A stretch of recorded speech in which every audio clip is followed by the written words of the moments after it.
Okay, the last question says define irony and explain how Shirley Jackson used this technique to highlight the story's conflict.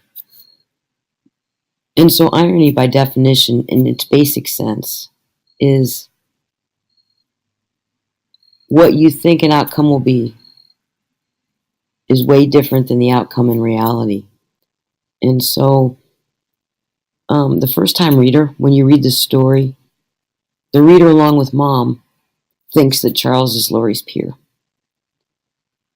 But this thought is altered in that last paragraph when Laurie's mother attends the meeting and the teacher says, "We don't have a Charles." Mom is expecting to go. The reader's thinking that, wow, at the end of the story, when she finally goes to the meeting, we're going to see this mother. We're going to be introduced to the mom. So what we think is going to happen is different than reality. The reality is the teacher says, "We don't have a Charles."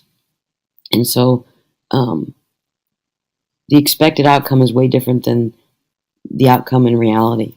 And so in its broadest sense, that's the definition for irony. But the question is asking us to apply it. How does Shirley Jackson use this surprise ending? The fact that mom slapped in the face and the reader slapped in the face with the fact that, oh, there's no Charles. Charles is Laurie.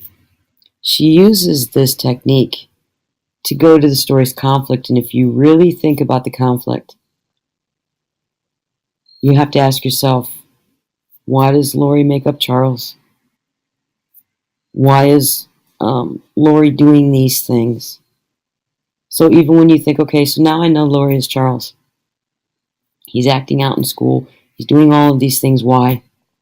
If you truly ask yourself that question, the story's true conflict is Laurie's struggling with kindergarten.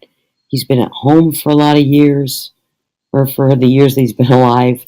And for the first time, he's in a structured environment, and there's new rules, and there's new people, and he's struggling. And so Shirley Jackson skillfully uses irony, this expected outcome is different than the real outcome, to highlight the fact that Laurie is a kid who is really struggling with this new environment. And so, kind of a tough question we asked you to apply. If you were more specific about irony because you know situational, verbal, those types, you could have added that in your explanation, or you could have just used the broad definition. Please, with questions or concerns, ask your teacher, but I'm quite certain, as I know with my classes, we'll definitely talk about this answer, and irony is something we're going to talk about throughout the year. I hope you did well on this quiz, and I hope that these little explanations were useful to you.